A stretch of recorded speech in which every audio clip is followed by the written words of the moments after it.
Ladies and gentlemen, I'd like to thank you once again for joining us today for this special tribute to the Ronald Reagan Centennial.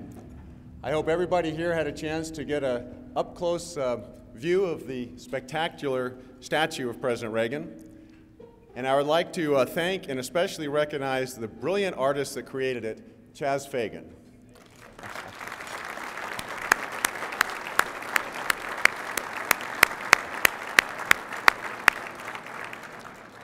Chaz, I know I can speak for everyone here in saying that your spectacular creation will be admired by millions of people for many years to come. Thank you.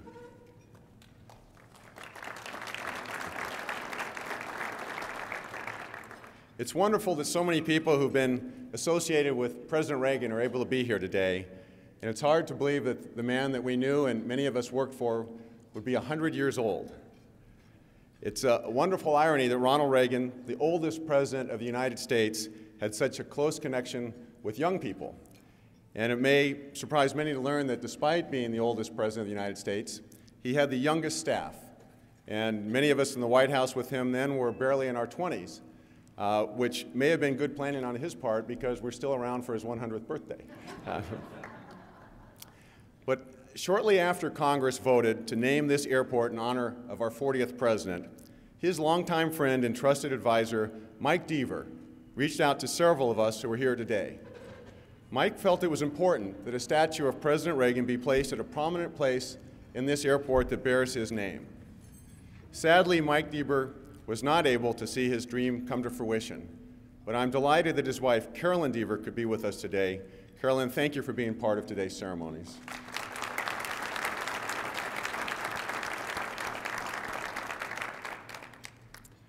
Well, as planning for President Reagan's centennial celebrations began to take place, his Secretary of Transportation, Elizabeth Dole, stepped forward to lead the campaign to make this statue possible. She and Senator Bob Dole gave generously of their own resources and provided the necessary leadership to provide the funds for the statue. Thank you, Secretary and Senator Dole.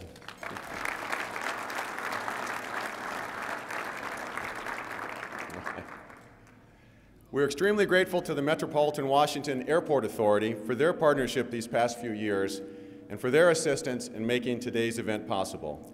I'd like to introduce the chairman of the Metropolitan Washington Airport Authority, Charles Snelling. He's a licensed pilot himself for more than 50 years, holder of 20 patents, and a venture capitalist. Chairman Snelling has led the authority with distinction since President George W. Bush nominated him and the Senate confirmed him for the chairmanship in 2006. He has served with integrity and has been an outstanding leader. Please welcome Charles Snelling.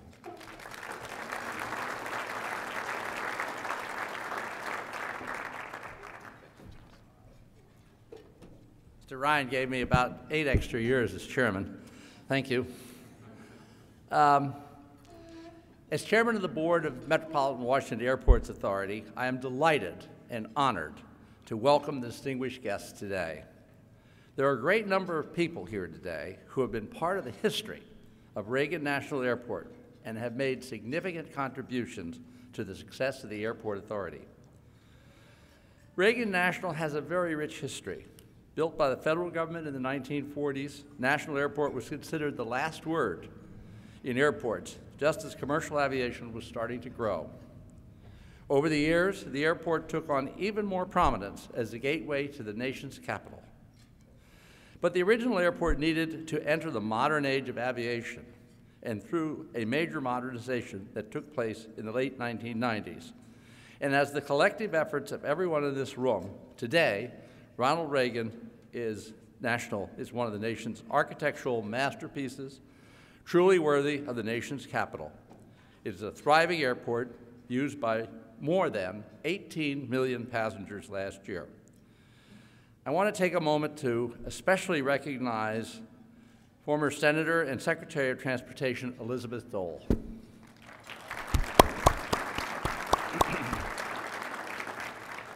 And we're very lucky to have Senator Bob Dole here with us as well. Senator?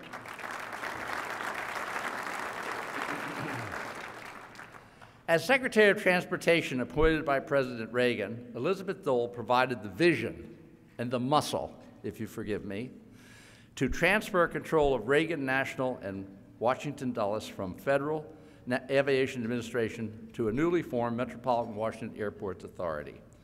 Otherwise, we wouldn't be here today. In order to accomplish this ambitious task, Secretary Dole brought together Maryland, Virginia, the District of Columbia, the federal government, the airlines, the community, and formed a compact that endures to this day. Ronald Reagan observed, "America is too great for small dreams." We have strived to live up to that vision and to carry out his vision of opportunity and progress. I was fortunate enough to have known and worked with the President on occasion, and I can't help from telling one little story. In the early 70s, I was finance chair of the state of Pennsylvania, Republican Party, and we needed to raise money to elect a governor, and $1,000 a plate was a lot of money then. And I was casting about for who I should have as my guest and speaker. And people kept whispering in my ears, "Get Ronald Reagan, get Ronald Reagan," who had been governor of California but was not at that time president. So this event was planned in the Hershey Hotel and Conference Center. Had a big, big room. So I got Ronald Reagan, and we sold out the hall. And they said, "What do we do?" I said, "Put the television in the basement and keep selling." And we sold out the basement. And when you do that, you usually get a lot of hell from the people in the basement. We didn't get any trouble at all. It was the most successful event I ever ran. Besides that, Adrienne and I had a very engaging evening with the president-to-be. He was a great raconteur and a good companion. Since it took over the airports in 1987, the authority has fulfilled its purpose with distinction and excellence. We have financed and built new and expanded facilities at both airports and achieved unprecedented levels of customer satisfaction, all without taxpayers' money. Dulles and Reagan airports are models of success and cornerstones of the economy of the metropolitan Washington region. We are pleased to be hosting this event today and welcome you all to historical Terminal A fitting venue for today. Thank you for having invited me. Appreciate it.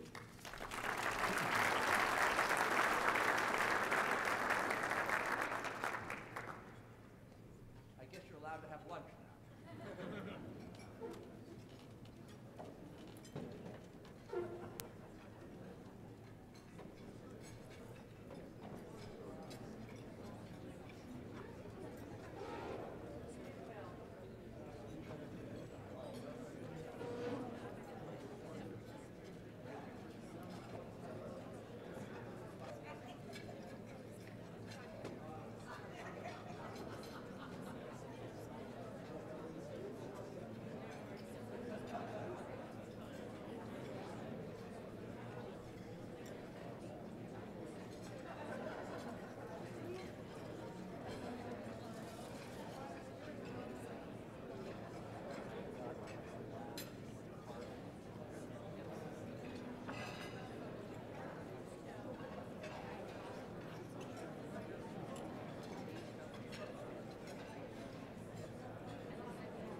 To Minority Leader Bob Michael. When Representative Michael retired in 1994, Ray Lahood ran for and won the seat. In Congress, he was known as a cross-party unifier, and as Secretary of Transportation, he's worked to implement the administration's priorities with fairness across regional and party lines. Please join me in welcoming Transportation Secretary Ray Lahood.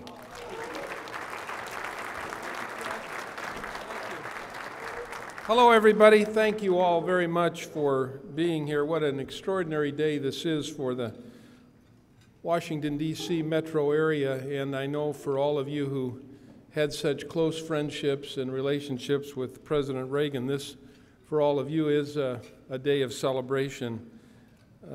Fred, thank you for all the work that you did to make this day possible. Both Senator Doles, thank you for all that you did, both of you. Elizabeth, thank you for being a great, great Secretary of Transportation, but for all of your work to make this day possible, both you and Senator Bob Dole. You're just extraordinary leaders, always, everything you're involved with. You're just wonderful people, and we're in your debt for what we're celebrating here today. Thank you all, both of you, very much.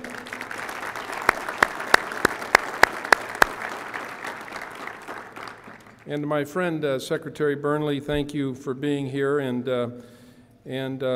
to all of you. I want to say a word, before I just say a word or two about this celebration today, I want to say a word of thanks to WMATA.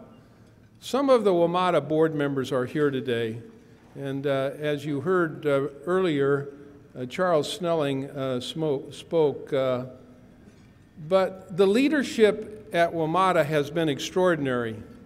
For the last several months, I have been working with the board on getting to a final point for the so-called Silver Line. And had I not had that experience, I would have never met some very, very dedicated people. People who keep this great facility running, as well as the one in Maryland and the one at Dulles. And we really should say a big word of thanks to those who serve on the WMATA board, because without their leadership, we wouldn't be here today.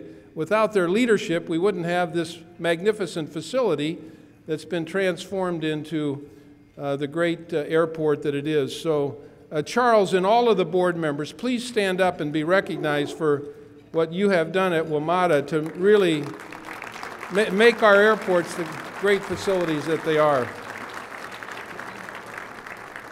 Every year, millions of people travel through Ronald Reagan National Airport. And just parenthetically, I want to say one more thing. I remember the day when I was a member of the House of Representatives and Speaker Gingrich announced that he was going to name this facility in honor of Ronald Reagan.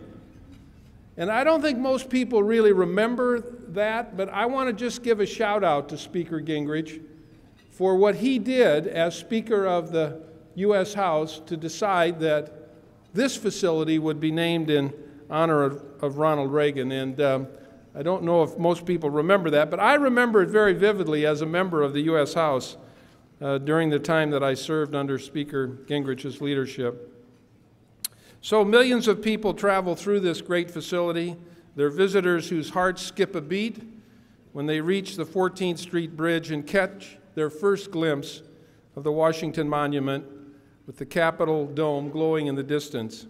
They're business travelers rushing to and from meetings. They're members of Congress racing to make the last flight home after doing the people's business in the nation's capital. And beginning today, each and every one of them will see this magnificent statue as they journey into the airport. As they do, they will be reminded of a man who believed it was always morning in America. Future generations will celebrate a President Reagan cast in bronze. But many of us here were fortunate to meet or know President Reagan in real life. We knew his radiant warmth, his contagious optimism, his rare ability to bring staunch political adversaries to the negotiating table and then to win them over.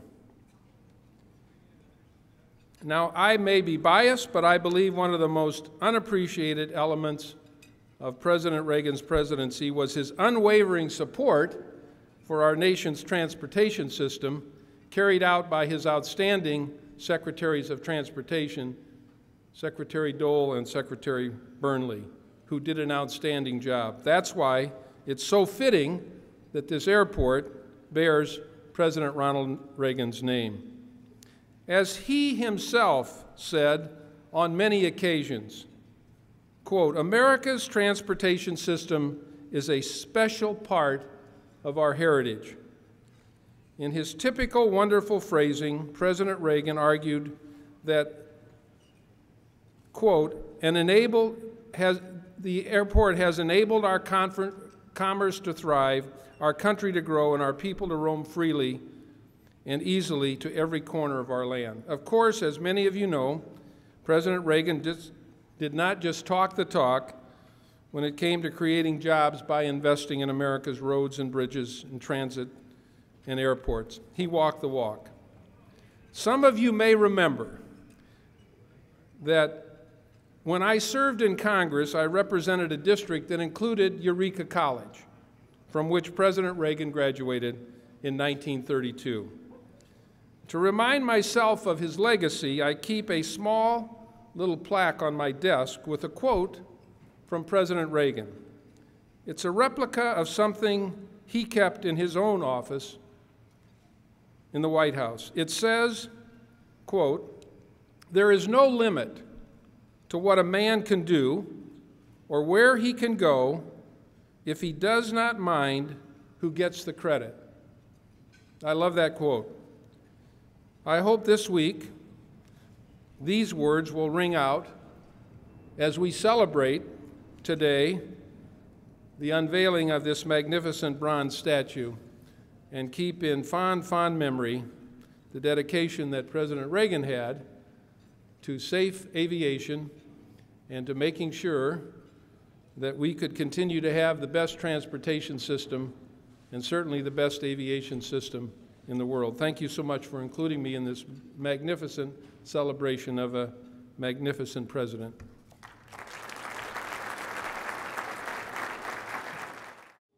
Jim Burnley was part of President Reagan's leadership team at the Department of Transportation from 1983, first as General Counsel, then Deputy Secretary, and from 1987 to 1989, he was Secretary of Transportation. Prior to going to Transportation Department, he served in the Justice Department as Director of the VISTA program. Today, he is trustee and former chairman of the Jamestown Foundation, past chairman of the Intercollegiate Studies Institute, and on the board of directors of Freedom Works. He's also, as you know, one of the foremost experts in transportation law and policy in our country. Please welcome Jim Burnley.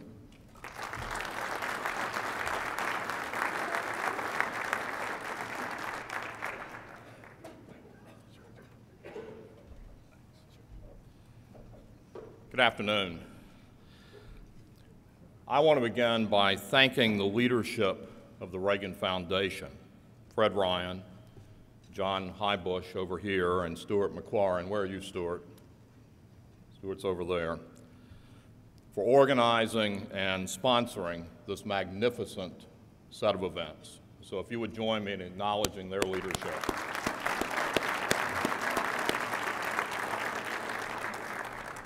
Now, my role today is to tell the story of how Reagan National and Dulles airports were transferred from the federal government to the Metropolitan Washington Airports Authority, to recognize all the key players in effecting the transfer, and to introduce Secretary Dole. I've been given 10 minutes.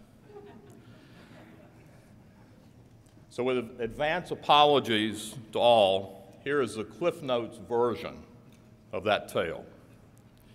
Elizabeth Dole was sworn in as Secretary of Transportation on February 7, 1983. She took command of a department of 100,000 employees, and at that time it had a budget of about $25 billion. It included the FAA, the Coast Guard, the Federal Highway Administration, and a number of other large agencies. It was responsible for the safety regulation of all modes of transportation and massive grant programs to states and cities. But within a few weeks, she noticed a strange pattern of events on Thursday afternoon and Friday mornings. She would send word to her chief of staff that she needed to see him or her, but she would often be told that the chief of staff was on the phone with a counterpart from the office of a senator or senior member of the House. Sometimes from Senator Bob Dole's office, as a matter of fact. Well, what she soon asked were these calls about. The answer always was that they were calling to be sure there would be a slot available at what was then called National Airport for the caller's boss to be able to fly home on a general aviation aircraft Friday afternoon. This didn't make any sense to her. She was a secretary of the Department of Transportation of the United States. But National and Dulles were owned by DOT and operated by a division of the FAA. So this simple operational issue had to be handled by her chief of staff. Furthermore, there were constant noise complaints from residents in the flight paths near the airports. And in an era of federal budget constraints, basic modernization needs of both airports were not being addressed. Well, if you know Elizabeth Dole, what happened next was entirely predictable. She decided that the two airports should be spun off to the local communities. She was undeterred by the fact that there had been 8 efforts since 1948 to convince Congress to take this action, none of which ever got out of committee. You'll remember this, Senator Bob Dole. She even ignored your advice that Congress would never let go of the airports, and it was a waste of time. So in May 1984, with President Reagan's blessing, she appointed the former governor of Virginia, Linwood Holton, to chair an advisory committee composed of key political leaders from Virginia, the District of Columbia, and Maryland. And their task was to propose a plan to transfer the airports from the federal government to local control. Now note, she didn't ask them to study whether such a transfer was a good idea. She declared that it was and asked for a plan. Well, that set off, ladies and gentlemen, a 3-year battle. It included a 9-day filibuster in the Senate, a ping-ponging of the legislation between the two houses of Congress, and a great deal of late-night drama in the final stages of passage. Despite the determined opposition of some of the most powerful members of the Senate and the House, the transfer was approved and signed into law by President Reagan in October 1986. On June 7, 1987, the Metropolitan Washington Airports Authority took over control of both airports.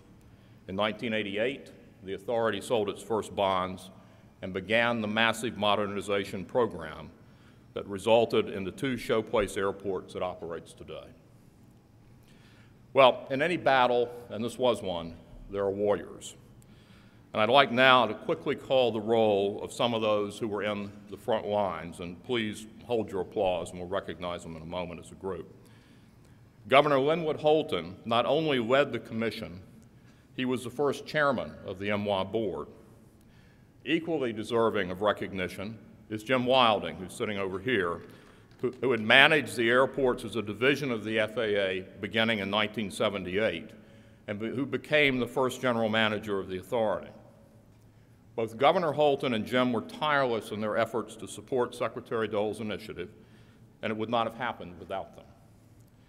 In Congress, there were a number of key players, including Senator John Warner, Senator Paul Tribble, Congressman Frank Wolf, Congressman John Paul Hammerschmidt, the late Congressman Norm Sosiski, and the late Silvio Conte.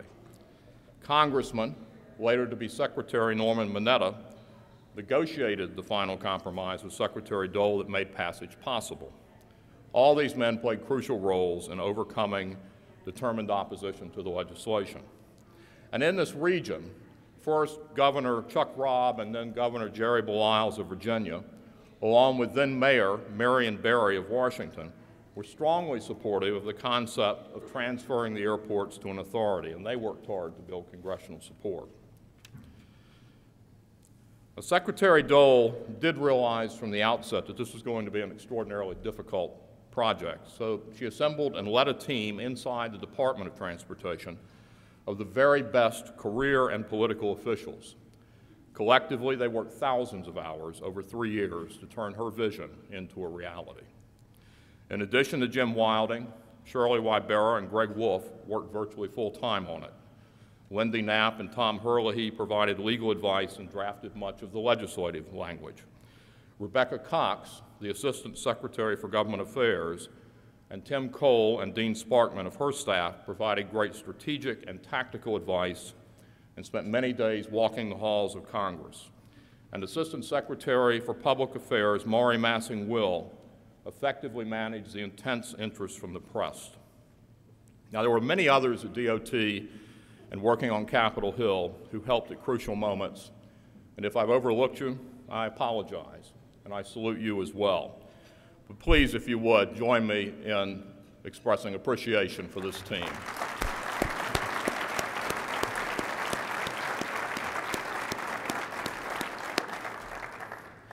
Now, the tenacity, energy, and refusal to take no for an answer Elizabeth Dole displayed in this project have been characteristics of how she has handled every challenge throughout her astonishing career.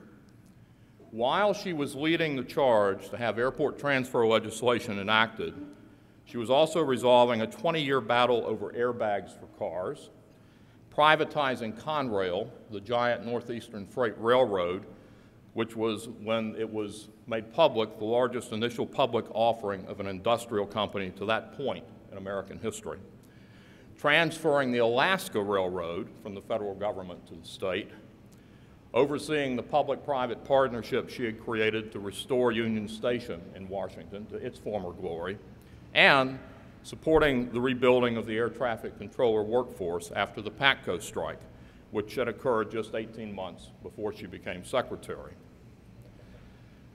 This remarkable record of achievement at the Department of Transportation is part of the pattern of her public life as a federal trade commissioner, as assistant to President Reagan for public liaison during the first 2 years of his administration, as Secretary of Labor in President George H.W. Bush's cabinet, as president of the American Red Cross for a decade in the 1990s, during which she fundamentally reformed and modernized the nation's blood supply, as a candidate for president in the 2000 cycle, and as a senator from North Carolina. Now, many of us here today had the privilege of working with her, and we can all testify that no matter how hard we worked, she outworked us. By her example, she also inspired us to push ourselves all the harder. So it is an honor to introduce my friend and my mentor, Secretary Elizabeth Dole.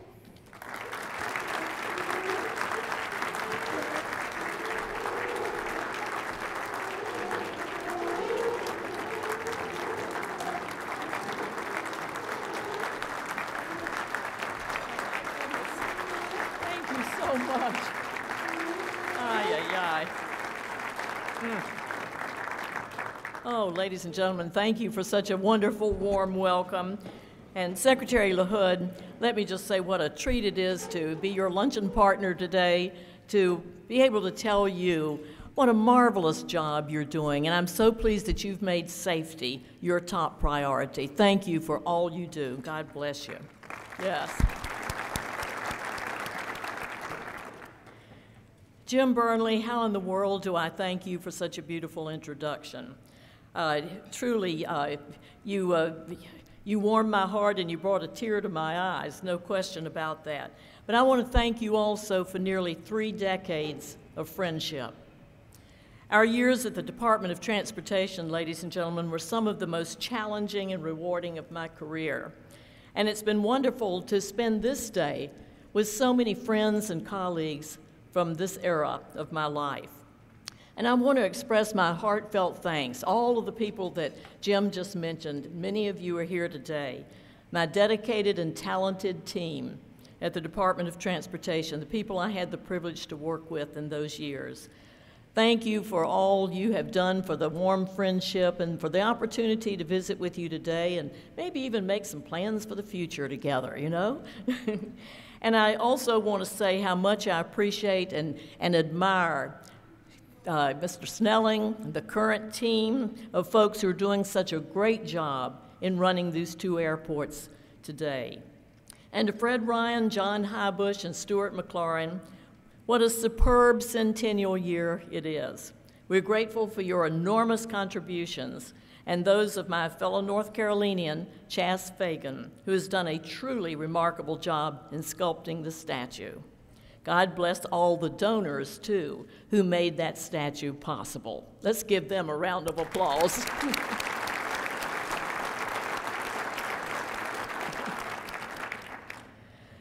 25 years have now passed since Ronald Reagan signed the legislation freeing National and Dulles airports from operation by the federal government. I'm sure you'd agree the two terminals speak for themselves. But to underscore that just a little bit, in a city known for its frequent disagreements, there is unanimous acknowledgement that Reagan National Airport could belong to the Smithsonian, for it is a true masterpiece, a national treasure, a magnificent gateway to the nation's capital. Each of us, I'm sure, has our special memories of President Reagan. Like so many others, I recall his resolve, his eloquence, his faith, his sense of humor, his love of reminiscing with favorite stories. I can see him now kind of sitting back and sharing some of those stories and experiences of the past. And the almost magical way that he had of putting people at ease and making an individual feel like he was the most important person in the world. I so wish Nancy Reagan could have been here today. We always knew how much the president depended on her love, her strength, her savvy understanding. I hope that as the world passes by the Reagan statue for generations to come, visitors will think for a minute what the world was like before the two of them got to Washington. I hope the pre-Reagan era comes to mind for the politicians and businessmen and women racing for planes, and that parents pause with their children to tell them the story. Once there was a wall across Europe, trapping half a continent in serfdom and misery. Once there was an evil empire called the Soviet Union, threatening us with their nuclear weapons from half a world away. Once many in this great country had lost the belief that America's best days were still ahead. And I hope the mom or dad will whisper to the children, but then came Ronald Reagan. As soon as he set foot in this city of marble tributes to our past, he set fire to a revolution that inspired freedom and changed the world. That ugly wall was torn down, and now Europe is free. The evil empire collapsed. Faith and liberty were reinvigorated. Confidence in America was renewed, and hope for the future was restored. Because of Ronald Reagan, the United States finished the 20th century as it began it, using its might for right, supreme among nations, the envy of the world. Although there are thematic similarities, the difference between this story and the tales of Camelot is that this story is true. And you and I, who were privileged in whatever role to have had a part in the golden age of Reagan, should also ponder each time we pass by the statue the blessing of Reagan. And tell your children and grandchildren, I was there. I worked my heart out for this man. I was a foot soldier in the 20th century revolution that saved America. With this man, we can say we fought and won the future for freedom. And it's called the Reagan Revolution. May God bless all the pilgrims and travelers who come home or who return for home from this magnificent state-of-the-art airport named after President Ronald Reagan. And may God always bless the United States of America. Thank you so much for being here with us today.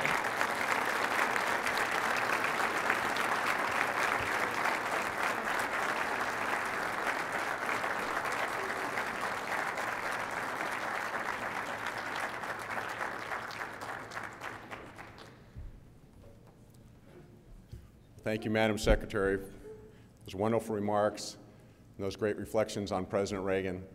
I think you're right that every one of us, when we drive through this airport, will think of our own story about President Reagan or our own recollections as we pass by that statue. But I also think we will all remember that that statue would not be possible if it were not for Elizabeth and Bob Dole. So thank you for doing that.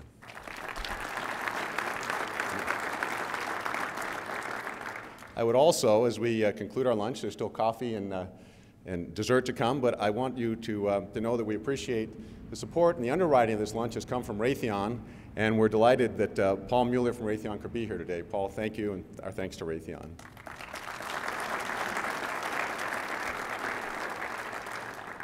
Now, please enjoy your lunch, and I've been given a message from the airport security that says, please remember the white zone is for the loading and unloading of passengers only, no parking. Enjoy the rest of the lunch. Thank you.